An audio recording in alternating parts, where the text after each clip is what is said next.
اللہ تعالیٰ کے نبی کا فرمان ہے یتبع المیت ثلاث، جب کوئی شخص مر جاتا ہے تو اس کے ساتھ تین چیزیں جاتی ہیں۔ علاء بن حضرمی رضی اللہ تعالیٰ عنہ بحرین کے جہاد سے واپس آ رہے تھے حضرت عمر کے زمانے میں، راستے میں انتقال ہو گیا تو ان کو وہاں دفن کر دیا۔ تو ایک مقامی آدمی نے کہا یہ ریتلی زمین ہے، یہاں جانور ہیں جو زمین کھود کے میت کو نکال کے کھا جاتے ہیں، تو اس کو یہاں سے نکالو، آگے ایک سخت زمین ہے وہاں دفن کر۔ تو صحابہ نے کہا ابھی تو دفن کیا ہے لہذا نکال لیتے ہیں۔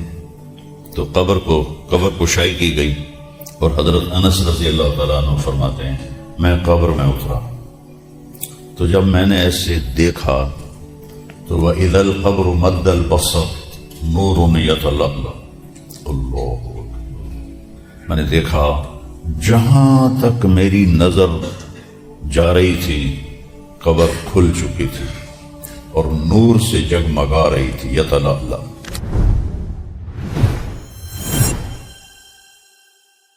اللہ تعالیٰ کے نبی کا فرمان ہے یتبع المیت ثلاث، جب کوئی شخص مر جاتا ہے تو اس کے ساتھ تین چیزیں جاتی ہیں، اہلہ و مالہ و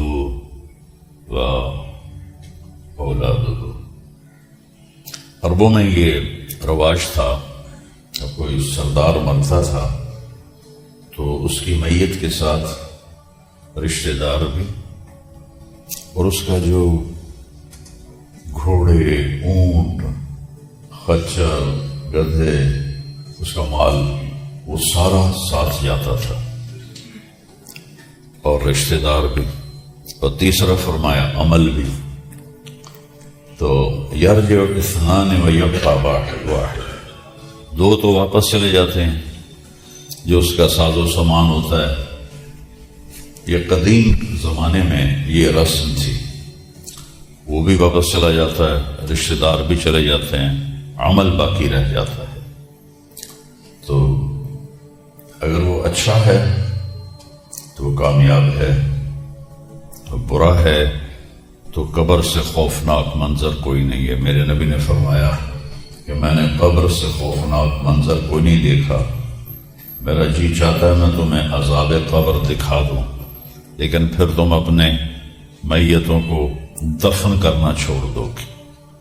لیکن اگر وہ اپنے عمل کو ساتھ لے کر گیا ہے تو علاء بن حضرمی رضی اللہ تعالیٰ عنہ بحرین کے جہاد سے واپس آ رہے تھے حضرت عمر کے زمانے میں، راستے میں انتقال ہو گیا تو ان کو وہاں دفن کر دیا۔ تو ایک مقامی آدمی نے کہا یہ ریتلی زمین ہے، یہاں جانور ہیں جو زمین کھود کے میت کو نکال کے کھا جاتے ہیں، تو اس کو یہاں سے نکالو، آگے ایک سخت زمین ہے وہاں دفن کر۔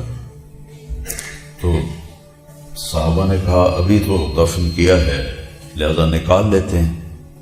تو قبر کشائی کی گئی اور حضرت انس رضی اللہ تعالیٰ عنہ فرماتے ہیں میں قبر میں اترا تو جب میں نے ایسے دیکھا تو وَإِذَا الْقَبْرُ مَدَّ الْبَصَرِ نُورٌ يَتَلَأْلَأُ، اللہ، میں نے دیکھا جہاں تک میری نظر جا رہی تھی قبر کھل چکی تھی اور نور سے جگمگا رہی تھی، یتلألأ۔ اور اس سے عجیب بات، میت غائب تھی، اللہ نے اس کو غائب کر دیا۔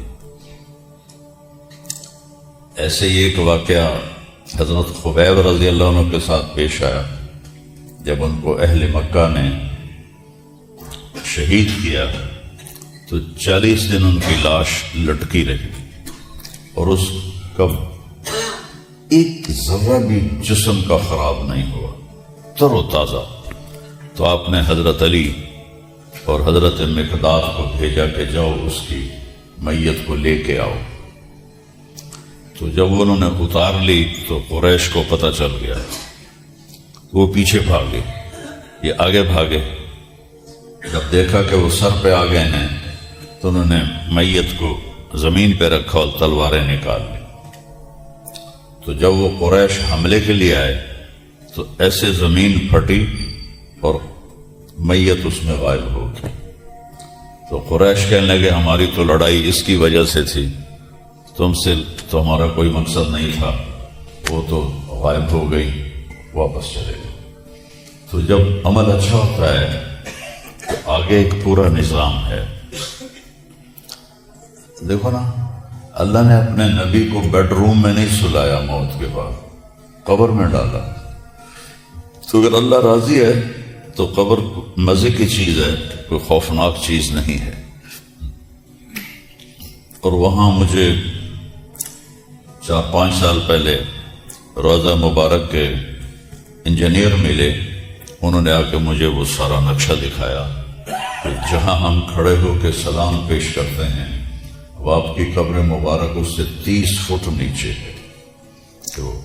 تو بھرائی ہوتی رہی، مدینے کی زمین اوپر ہوتی گئی، قبر نیچے 30 فٹ نیچے ہے. تو عمل ہے تو اللہ راضی ہے.